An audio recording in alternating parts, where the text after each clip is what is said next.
Hello, ladies and gentlemen.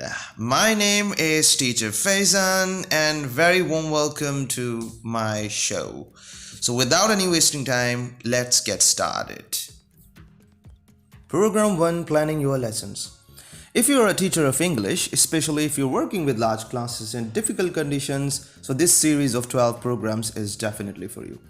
Our first topic is planning your lessons. The teachers in the program agree that lesson planning is definitely necessary. But where should you start? This is what two teachers we talked to from Afghanistan said. Without a lesson plan, we shouldn't be entering the class. And the other one says, teaching is like an art. A teacher should be an artist. A teacher should always try her or his best to have a lesson plan. Usually, teachers are given a syllabus and often a set textbook to follow. This provides a framework and helps us to map out what areas of language we need to introduce, practice, and revise. Sometimes, teachers are asked to write a scheme of work for the year or term based on the syllabus or textbook.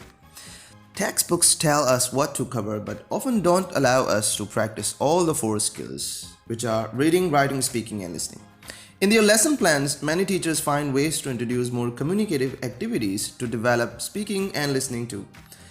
Daya from Nepal thinks it's a good idea to focus not just on what you are teaching, but on what the learners are learning and how they are reacting.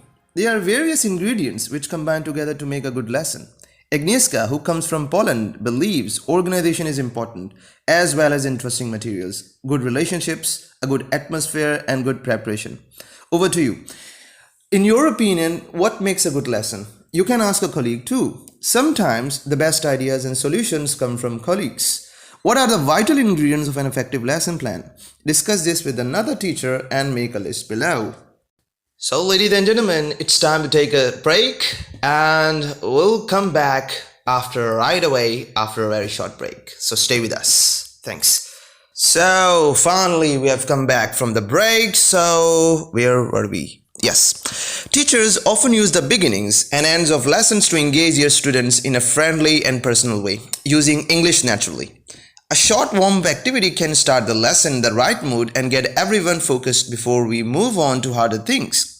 This Afghan teacher began with greetings and asking about the weather. Good afternoon, guys. How are you? Everybody's good. What about the weather? Is it cloudy? So everybody's ready to have a new lesson today. Nobody's tired.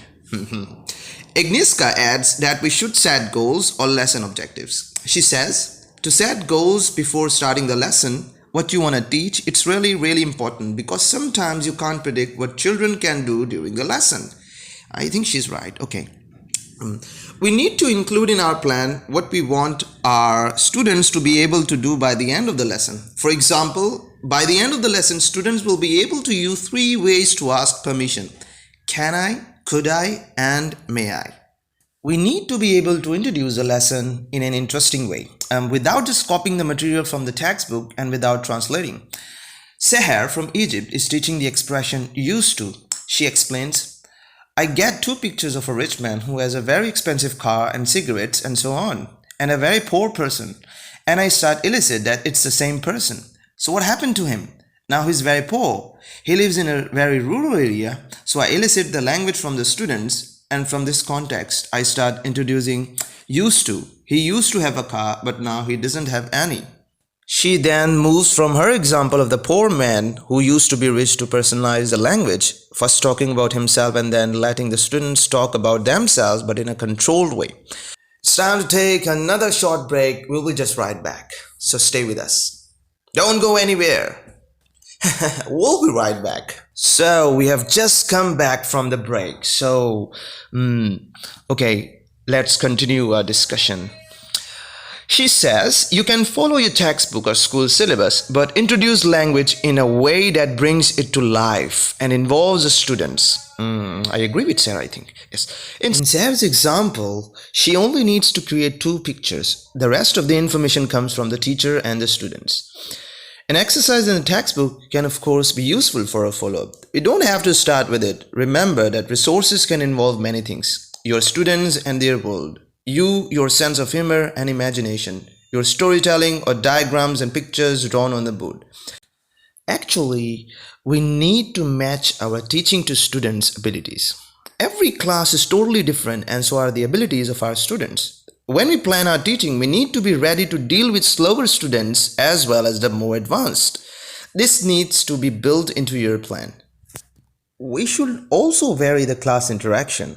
This means sometimes you are at the front working with the whole class and they are listening to you and following the teacher's lead. But in other parts of our lessons, there are periods when we get our students to work together in pairs and in groups. When you plan the lesson, you should decide how the students will interact with you, the teacher, and with each other at each stage of the lesson. Planning how you will motivate students and retain their interest is also important. Oscar from Colombia says, I think something really important and motivating for our students is that we teach the language in context. The teacher can prepare a story or the topic the teacher wants them to learn through content, through stories, through poems, songs, through something the students are motivated to know.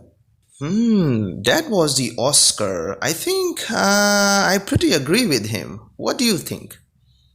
Most of the teachers who talked to us for this series agreed that keeping our learners' interests in mind was very important, and also being flexible with our teaching plan so that we can make sure that we respond if the students don't appear to be learning and adapt the lesson to the students' needs. Now it's time to move on to the program summary. Teachers agree that planning lessons is important. We need to encourage learning with a good atmosphere. We need clear aims for each lesson. What will the students know and be able to do by the end of the class? We need to think about the different stages. A warm-up, teaching new language, time for students to practice, time for revision, consolidation, and then follow-up homework. We don't need to limit activities to the exercises in our textbook, and we shouldn't forget about listening and speaking practice. English is just about communication. Try to include a balance of working as a whole class and working in pairs and groups. Be ready to deal with those who are more advanced as well as those who need more help. Most important is to think about what our students are learning and try to keep them interested. Okay, so you can ask a colleague too. How you can ask? Okay, talk to other teachers about the ideas in this program and keep a list of useful ideas. Okay. Now it's time to say you goodbye for this program. Until then, take a very good care of yourself. I'm signing off from here. Bye bye and have a nice time. And thank you for listening my podcast.